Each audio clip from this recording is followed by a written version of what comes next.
আসসালামু আলাইকুম বন্ধুরা, সবাইকে ওয়েলকাম জানাচ্ছি software testing Bangla tutorial YouTube চ্যানেলের নতুন একটি ভিডিওতে। আশা করি সবাই ভালো আছেন এবং সুস্থ আছেন। বন্ধুরা, আমরা আইএসটিকিউবি চ্যাপ্টার 5 স্টার্ট করেছিলাম লাস্ট ভিডিওতে, এবং লাস্ট ভিডিওতে আমরা লার্ন করছিলাম টেস্ট প্ল্যান নিয়ে। টেস্ট প্ল্যান যেহেতু ইটসেলফ একটা বড় টপিক, তাই আমরা আরেকটা ভিডিও তৈরি করছি এই টেস্ট প্ল্যান রিলেটেড।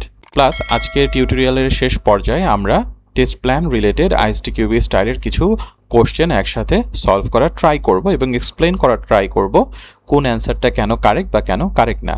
সো চলুন মূল ভিডিও শুরু করা যাক। আজকের ভিডিওতে স্টার্ট হবে হলো এন্ট্রি ক্রাইটেরিয়া নিয়ে। এন্ট্রি ক্রাইটেরিয়াটা কী জিনিস, কী কী জিনিস থাকে এর মধ্যে, কিভাবে লিখতে হয়, সেই জিনিসগুলো আমরা জানবো। আচ্ছা, এখানে একটা সিনারিও এক্সপ্লেন করি। ধরুন ডেভেলপার কোনো একটা সফটওয়্যার বা কোনো একটা সফটওয়্যারের ফিচার অলরেডি ডেভেলপ করে ফেলেছে, যেটা টেস্ট করার জন্য রেডি।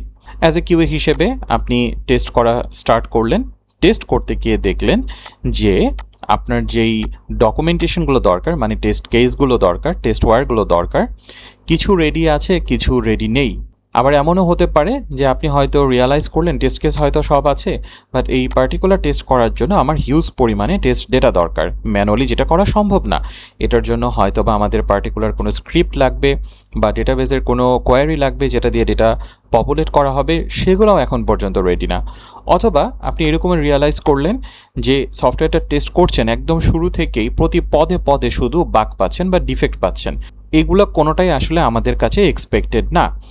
এই ধরনের ঘটনা যাতে না ঘটে, এই জন্যই আমরা টেস্ট প্ল্যানিংয়ের মধ্যে আমরা কিছু রুলস সেট করে দিব যে এই জিনিসগুলো যদি হয় তাহলে এগুলাকে আমি বলবো এন্ট্রি ক্রাইটেরিয়া, এবং এই ক্রাইটেরিয়াগুলো যদি মিট হয় তাহলেই আমি টেস্টিং স্টার্ট করব বা নেক্সটের যে স্টেপটা আছে সেটা স্টার্ট করব। তাহলে এন্ট্রি ক্রাইটেরিয়ার কিছু বৈশিষ্ট্য কি? Defining the necessary requirements for starting an activity. টেস্টিংয়ের জন্য তো এন্ট্রি ক্রাইটেরিয়া রয়েছে, বাট শুধু টেস্টিংয়ের জন্যই না, সফটওয়্যার ডেভেলপমেন্টের প্রতিটা স্টেজে বা প্রতিটা পার্টিকুলার অ্যাক্টিভিটির জন্যই আপনার এন্ট্রি ক্রাইটেরিয়া থাকতে পারে।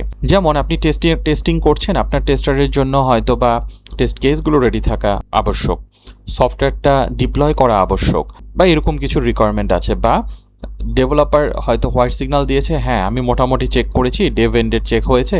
একটা কমন টার্ম হলো সফটওয়্যার ইন্ডাস্ট্রিতে ডেভ এন্ড টেস্টিং, মানে ডেভেলপার ডেভেলপ করেই ছেড়ে না দিয়ে জাস্ট বেসিক কিছু টেস্ট করলো যে পদে পদে যাতে আপনি ইস্যু না পান। এগুলো হলো টেস্টিং পার্সপেক্টিভে এন্ট্রি ক্রাইটেরিয়া। কিন্তু একটা ডেভেলপারে কিন্তু এন্ট্রি ক্রাইটেরিয়া থাকতে পারে, সে হয়তো অন্য কোনো একটা মডিউলের প্রতি তার ডিপেন্ডেন্সি আছে, সেটা কমপ্লিট না হলে সে শুরু করতে পারবে না, ওইটা তার জন্য এন্ট্রি ক্রাইটেরিয়া।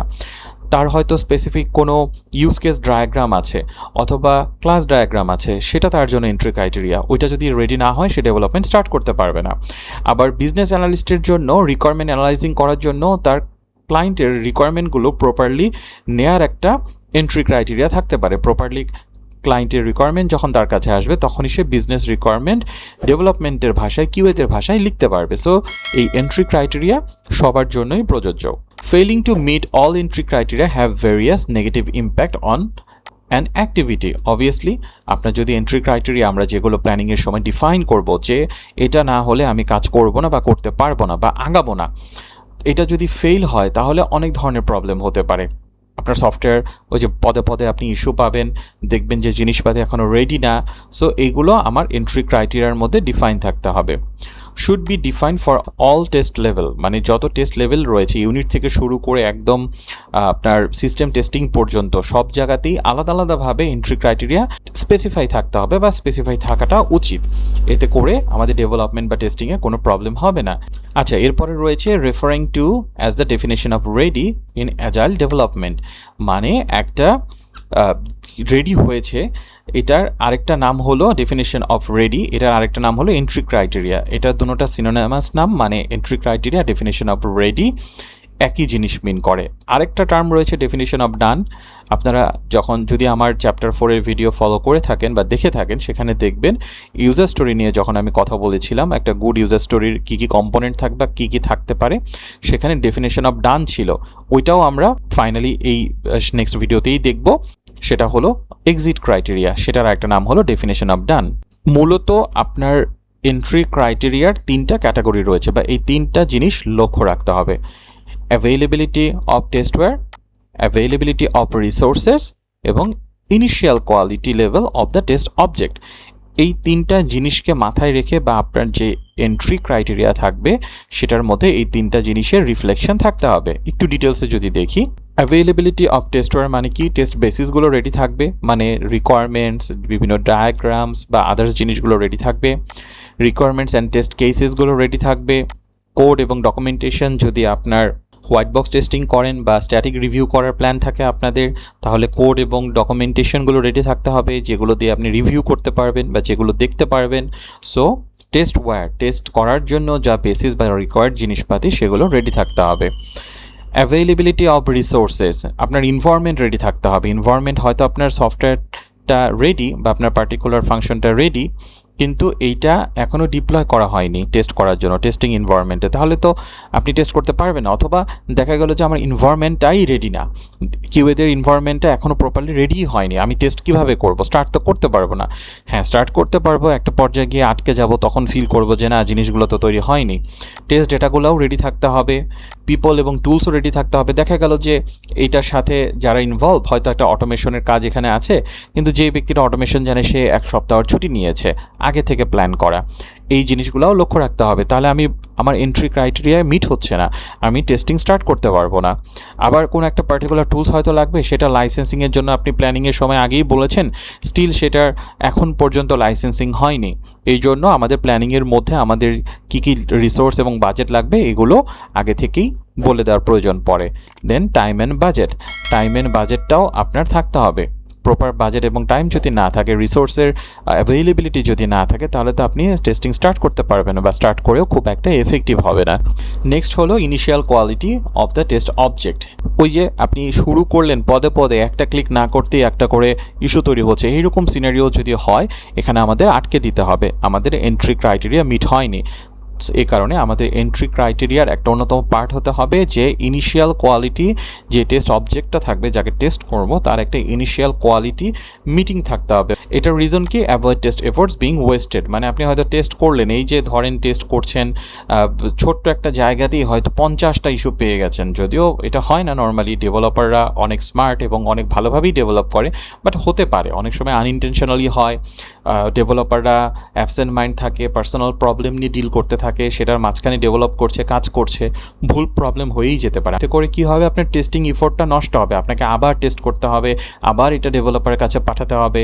ইনিশিয়াল কোয়ালিটি যাতে এনশিওর হয়, এটা আমার এন্ট্রি ক্রাইটেরিয়ার মধ্যে থাকতে হবে। আমি যখন টেস্টিং স্টার্ট করব, আমি এই জিনিসগুলো চেকলিস্টের মাধ্যমে দেখব যে আমার কি টেস্টওয়্যারগুলো অ্যাভেলেবেল আছে, টেস্ট কেস এবং টেস্ট ডেটা আছে, আমার কি রিসোর্সগুলো অ্যাভেলেবেল আছে বা যেই টুলস ইউজ করবে অ্যাভেলেবেল আছে, আমার কি ইনিশিয়াল লেভেলের টেস্টিংটা ডান, ডেভ এন্ডের টেস্টিং ডান, হ্যাঁ ডান, ওকে ফাইন, আমার এন্ট্রি ক্রাইটেরিয়া মিট হয়েছে, আমি এখন টেস্টিং স্টার্ট করছি।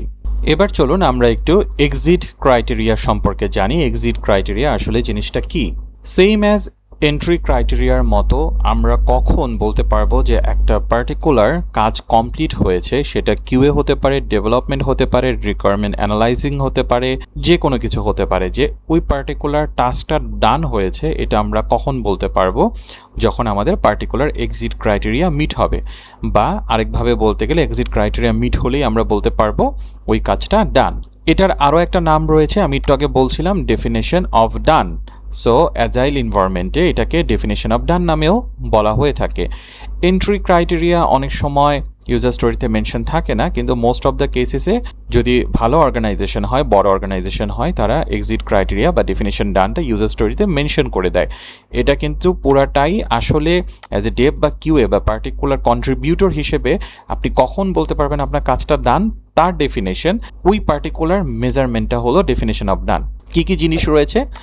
Define what must be achieved for an activity to be regarded as completed। মানে এটা ডিফাইন করে যে কখন একটা কাজ বা অ্যাক্টিভিটি কমপ্লিট হলো।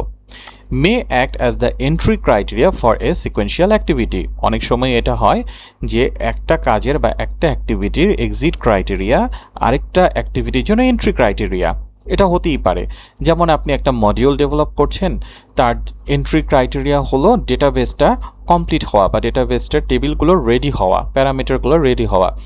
সো আপনার ডেটাবেসের এক্সিট ক্রাইটেরিয়া আপনার ইউআই ডিজাইনের জন্য এন্ট্রি ক্রাইটেরিয়া হবে।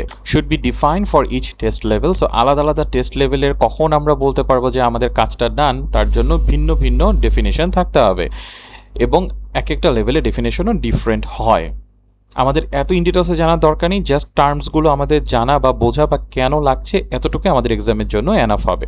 মোস্ট ইম্পর্টেন্টলি 3 ধরনের এক্সিট ক্রাইটেরিয়া রয়েছে, যেগুলো আপনার এক্সিট ক্রাইটেরিয়া যখন লিখবেন ইউজার স্টোরিতে অবশ্যই রিফ্লেক্টেড থাকতে হবে। একটা হলো measure of thoroughness, completion criteria, running out of time and budget. মানে এই 3টা জিনিস যদি হয় তাহলে আপনারা এক্সিট ক্রাইটেরিয়া মিট করেছেন এটা বলতে পারেন। কিভাবে একটু ডিটেলসে দেখি। মেজার অফ থরনেস মানে হলো, ধরুন আমরা তো বিভিন্ন মেজার করার টেকনিক শিখেছি, ব্রাঞ্চ কাভারেজ, স্টেটমেন্ট কাভারেজ, বিভিন্ন ধরনের কাভারেজ। সো আমার এক্সিট ক্রাইটেরিয়া এরকম হতে পারে যে a specific level of coverage has been achieved. ধরুন 75% ব্রাঞ্চ কাভারেজ হয়েছে বা 100% পার্টিশন কাভারেজ হয়েছে, তখন আমরা এটাকে একটা এক্সিট ক্রাইটেরিয়া ধরতে পারবো। আমরা টেস্ট করছি, টেস্ট করতে করতে আমি 100% পার্টিশন কাভারেজ করে ফেলেছি উইদাউট এন ইস্যু, তাহলে স্টপ, কাজ শেষ, আমার এক্সিট ক্রাইটেরিয়া ডান। সবসময় যে এই 3টাই আপনার থাকবে বিষয়টা এরকম না, বা 3টার যে কোনো একটার কারণে আপনার হতে পারে। আসলে টাইপ অফ বলাটা ভুল হবে, এটা হলো কি কি কারণে আপনার এক্সিট ক্রাইটেরিয়া হতে পারে সেই কারণগুলো। আবার রয়েছে ধরুন a certain number of unresolved defect or failed test case has been is present. আচ্ছা, এখন এই ধরনের ক্ষেত্রে যখন আনরিজলভ বা ডিফেক্টেড আইটেম থাকে, ইটস বেটার যে কোনো একটা নাম্বার দিয়ে মেনশন না করে এভাবে বলা, no unresolved critical defect presents. মানে কোনো আনরিজলভড ক্রিটিক্যাল ডিফেক্টস নেই। নাম্বার ধরুন 10টা আমার ডিফেক্ট রয়েছে, এটার চাইতে আনরিজলভ অবস্থায় কোনো ক্রিটিক্যাল ডিফেক্ট নেই এই বলাটা বেশি বেটার, বা এটা হলেই আমাদের এক্সিট ক্রাইটেরিয়া মিট হয়ে গেল, আমরা টেস্টিংটা স্টপ করতে পারি। দেন কমপ্লিশন ক্রাইটেরিয়া কি রয়েছে, এটা একটা চেকলিস্ট বেসের মতন, যে কী কী জিনিস কমপ্লিট হলে আমি বলতে পারবো যে আমার এক্সিট ক্রাইটেরিয়া ডান। হয়তো 70% কমপ্লিট হয়েছে, কিন্তু যত টেস্ট প্ল্যান করেছিলাম আমরা, যত টেস্ট কেস লিখেছিলাম সবগুলো এখনও এক্সিকিউট হয়নি, তাহলে আমরা বলতে পারবো না। আবার all regression test has been automated, মানে যদি অটোমেশনের কথা আমরা চিন্তা করি পার্টিকুলার ওই অ্যাক্টিভিটির জন্য, তাহলে যতগুলো রিগ্রেশন টেস্ট আছে সবগুলো যদি অটোমেটেড না হয় তাহলেও আমরা বলতে পারবো না আমাদের এক্সিট ক্রাইটেরিয়া মিট হয়েছে। All identify risk has been mitigated, যতগুলো রিস্ক বা ক্রিটিক্যাল ইস্যু আমরা পেয়েছিলাম এগুলো মিটিগেটেড হয়েছে কিনা, এগুলো জাস্ট চেকলিস্টের মতন। এটা কিউএন্ডেও হতে পারে, ডেভেন্ডেও হতে পারে, চেকলিস্ট আকারে জাস্ট রাখলাম যে এগুলো যদি হয় তাহলে আমি বলবো আমার কাজ ডান, আমার ডেফিনেশন অফ ডান রেডি। আরেকটা খুব ইম্পর্টেন্ট, এক্সামেও এটা দিয়ে অনেক সময় কোশ্চেন আসে, running out of time or budget. এটা হলো আরেকটা সিনারিও।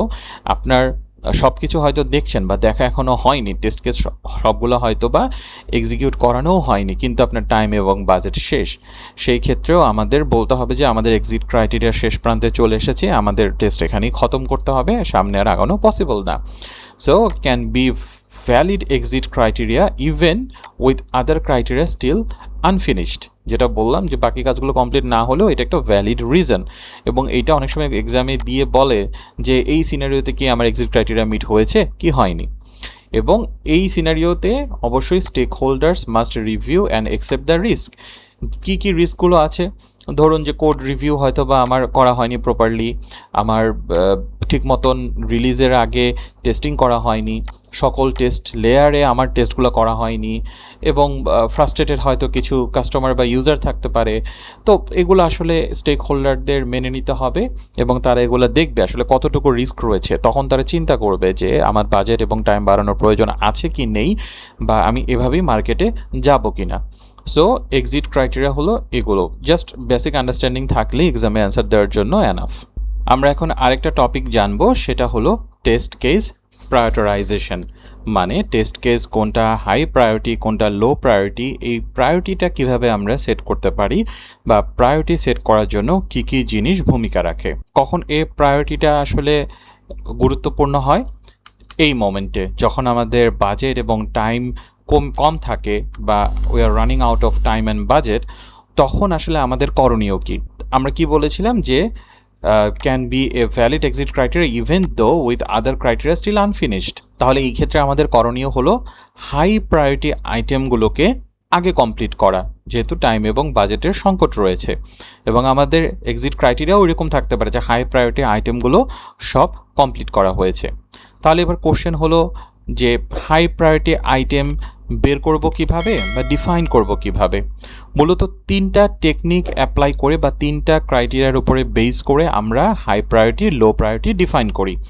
সেই 3টা হলো কি কি? একটা হলো রিস্ক বেসড, একটা কাভারেজ বেসড, একটা রিকোয়ারমেন্ট বেসড। 3টা আলাদা আলাদা করে একটু জানি। রিস্ক বেসড প্রায়োরিটিটা আসলে কি? আমরা যখন রিস্ক অ্যানালাইসিস করি, সেটা কিভাবে করি সেটা আমরা ফিউচারে দেখব।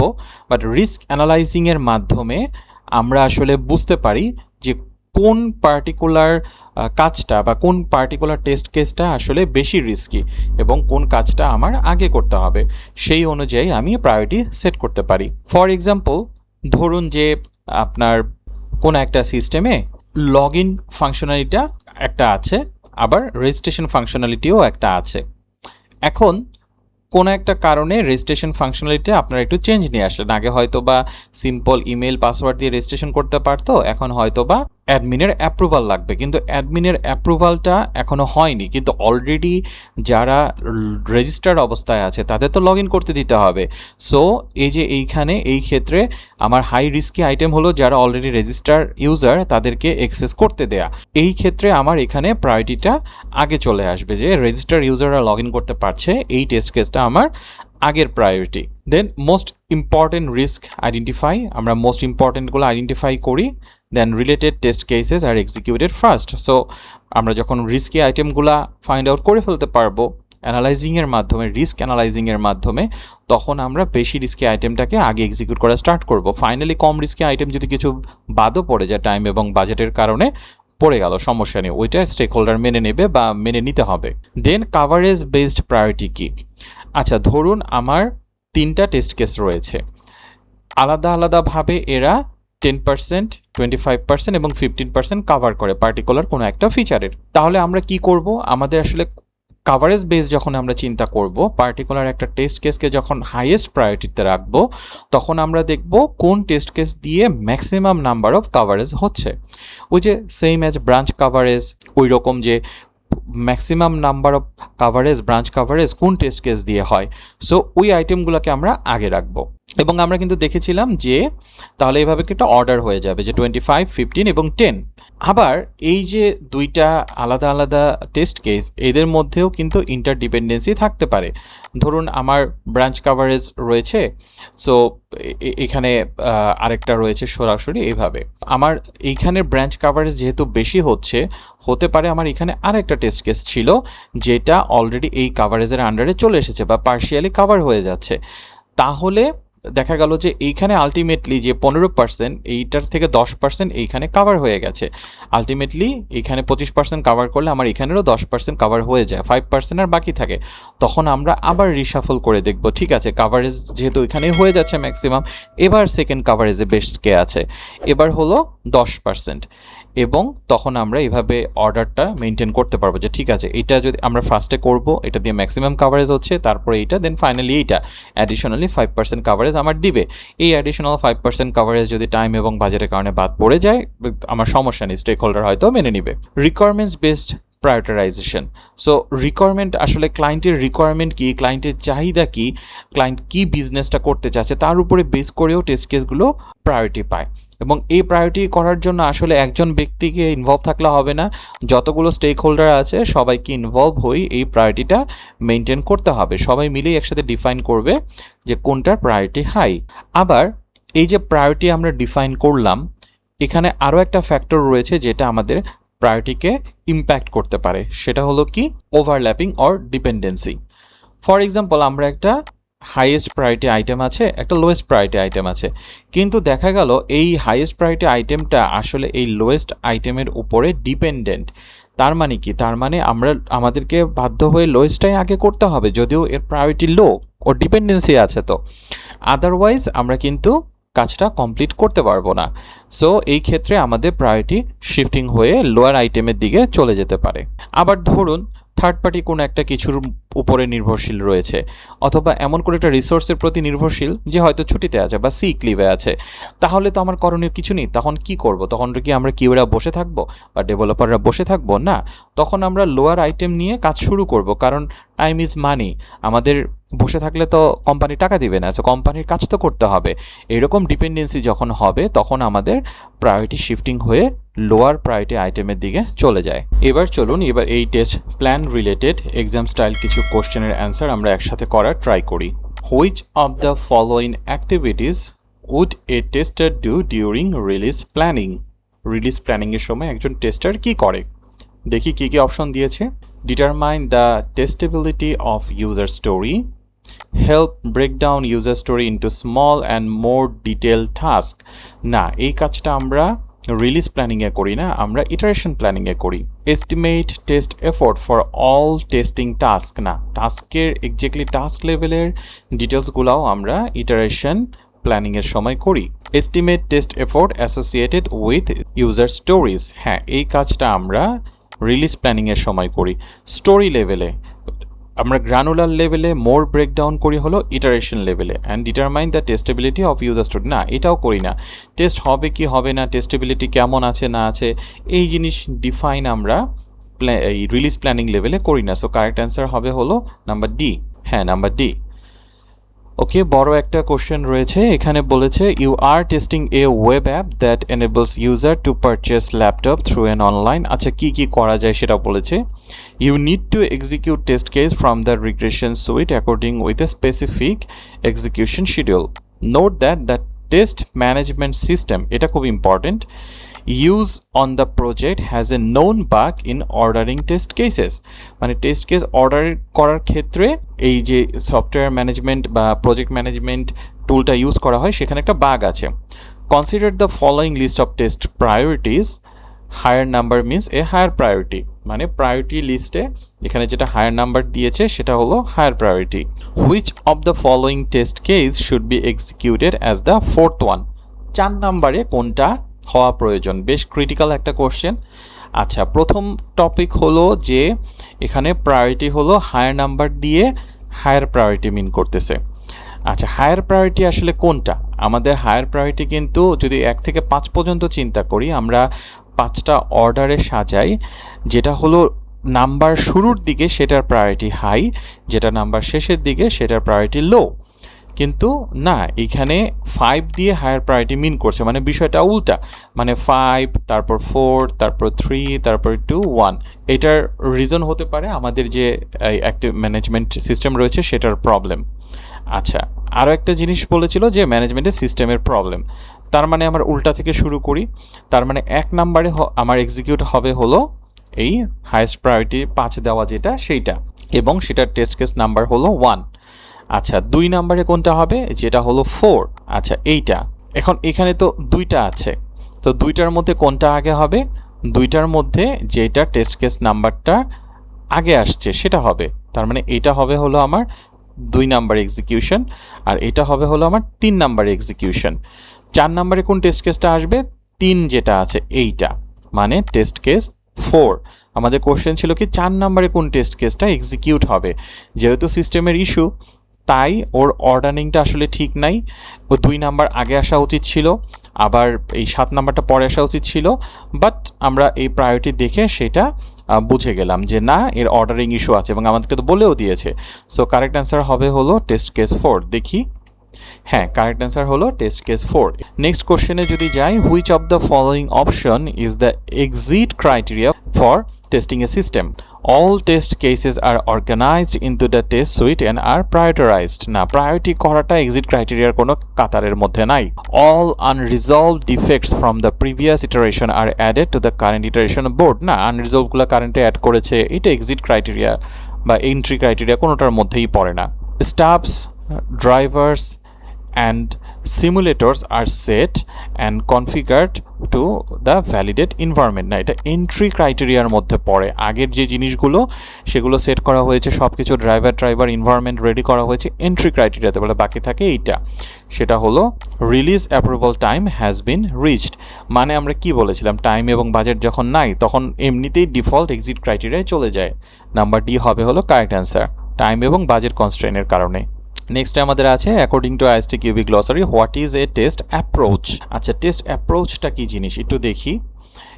এক্স্যাক্টলি মাথায় রাখতে হবে না, বাট অ্যাপ্রোচ জিনিসটা যদি আপনারা বোঝেন, এক্স্যাক্ট ডেফিনেশন না জানলেও ফাইন্ড আউট করে ফেলতে পারবেন। The implementation of the test strategy for a specific project. অ্যাপ্রোচটা কি, মানে যেই রাস্তাটা আমি ফলো করব, এবং ফলো যখন করা শুরু করব বা ফলো করছি তখন তো ইমপ্লিমেন্টের একটা বিষয় চলে আসে। আচ্ছা, এটা থাকলো আমাদের অপশনে। Documentation align with the test policy and that describes the generic requirements for testing and details how to perform testing within an organization. না, এটা অ্যাপ্রোচের কাতারে পড়ে না, এটা তো টেস্ট প্ল্যানিংয়ের একটা বিষয়। যদিও টেস্টিং অ্যাপ্রোচটা প্ল্যানিংয়েরই একটা পার্ট, বাট অ্যাপ্রোচটা হলো মোর লাইক অ্যাক্টিভিটিস রিলেটেড, আর প্ল্যানিংটা হলো মোর লাইক কী করবো সেটা planning related. Documentation describe the test objective to be achieved and the means of the schedule of achieving them organized to coordinate testing activities. না, approach আসলে documentation না। অ্যাপ্রোচটা হলো ডকুমেন্টেশন করার পরে যেটা ফলো করব সেইটা, মানে কি ওয়ে ফলো করব, আমরা কি কি কাজ করব সেগুলো। Then the set of interrelated activity, comparing of test planning, test monitoring, control, না এগুলোর সাথেও রিলেটেড না। মনে হচ্ছে এটাই correct answer, the implementation of the test strategy. আমরা যেই প্ল্যানিংটা করলাম, আমরা স্ট্র্যাটেজি ঠিক করলাম কি করব না করব, সেটা ইমপ্লিমেন্ট যখন করা স্টার্ট করলাম, মানে আমরা একটা অ্যাপ্রোচ ফলো করলাম। আচ্ছা, আইএসটিকিউবিতে এই ধরনের গ্লসারিতে অনেক ডেফিনেশন আছে ছোট ছোট, এগুলো আপনারা দেখে নেবেন, এগুলো মাথায় রাখা ট্রাই করবেন, তাহলে অ্যান্সার করতে ইজি হবে। মনে হচ্ছে এইটাই, সো দেখি, হ্যাঁ এটাই হলো কারেক্ট অ্যান্সার। দেন এখানে বড় একটা কোশ্চেন রয়েছে, as a test manager you are responsible for testing the following parts of requirement. আচ্ছা, কি এই পার্টটা রিকোয়ারমেন্টের টেস্ট করতে গেলাম, ওকে ফাইন। এখানে আমাদের একটা ডায়াগ্রাম দিয়েছে, ডায়াগ্রামের ভিতরে কি বলেছে, which of the following options structure the test execution schedule according to requirement dependency. মানে আমাদের রিকোয়ারমেন্ট ডিপেন্ডেন্সির উপরে, মানে ডিপেন্ডেন্সি আছে তার উপরে বেস করে আমাদের এটা কোনটা কারেক্ট হবে। ওকে, রিকোয়ারমেন্ট ডিপেন্ডেন্সি আমরা বুঝবো কিভাবে, এই যে এইটার কাছে ডিপেন্ডেন্সি আছে হলো এটা, মানে এইটার ডিপেন্ডেন্সি আছে এর কাছে, সো অ্যারোটা এইভাবে করে দেওয়া থাকে। ওকে ফাইন, তাহলে আমরা দেখতে পেলাম যে 1 নাম্বার, যদি আমরা বলি 1 নাম্বার তো স্টার্ট করতে হবে, 1 নাম্বার কারো কাছ থেকে তীর আসে নাই, মানে কারো কাছে ডিপেন্ডেন্সি নাই, সো 1 নাম্বার সবগুলো স্টার্টই 1 নাম্বার। আচ্ছা, দেন এইটা যাচ্ছে হলো আমার 3 নাম্বারের কাছে এবং এই ব্লকের কাছে, বাট এই ব্লকের কিন্তু আরও একটা ডিপেন্ডেন্সি আছে এই 3-এর কাছ থেকে, সো 3 আমাকে আগে করতেই হবে। হ্যাঁ, এই প্রতিটাতেই আবার 3 দিয়ে দিয়েছে, আরে কনফিউশনের লেভেল। আবার একটাতে 2ও আছে, তার মানে এইটা আসলে হবে না। ওকে, দেন বাকি 3টাতে যাই, এবং ভেতরে যখন ঢুকে আসলো এই 5 আর 6-এর ডিপেন্ডেন্সি আছে আবার 2-এর কাছে, মানে 3-এর পরে আমার 2 আসবে। ওকে, 3-এর পরে 2 আবার 2টার মধ্যে আছে, তার মানে এটা বাতিল। ওকে, তারপরে হলো 5 আর 6। ওকে, দেন আমার এই যে 5 আর 6 এবং এগুলোর উপর ডিপেন্ডেন্ট, R4 R7 ডিপেন্ডেন্ট এগুলোর উপরে, তাই R4 R7, তার মানে এটাই কারেক্ট অ্যান্সার। সো আমরা দেখি এটা কি আমাদের কারেক্ট অ্যান্সার কিনা, হ্যাঁ এটাই আমাদের correct answer.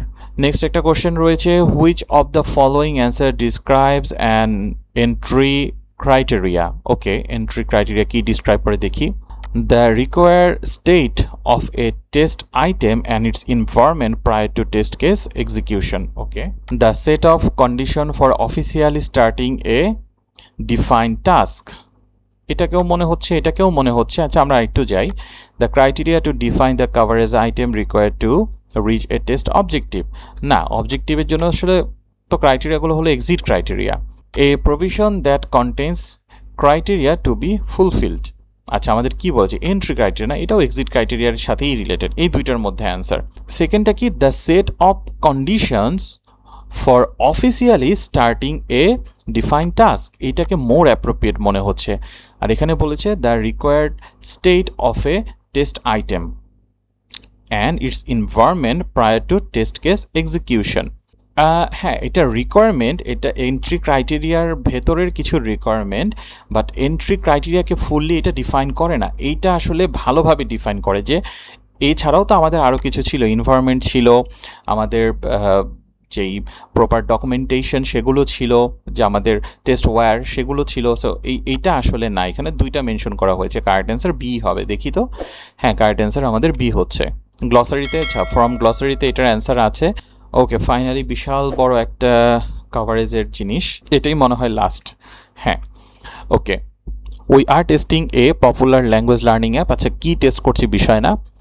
The platform use a gamified approach to language education, এটাও দরকার নাই। You need to execute test case from the regression test suite in accordance with the specific execution schedule. Okay, consider the following list item. Okay, এগুলো আমাকে করতে হবে এবং কোনটা কার সাথে রিলেটেড, কোন টেস্ট কেস কোন রিকোয়ারমেন্টের সাথে রিলেটেড সেটাও আমাকে এখানে দিয়ে দিয়েছে।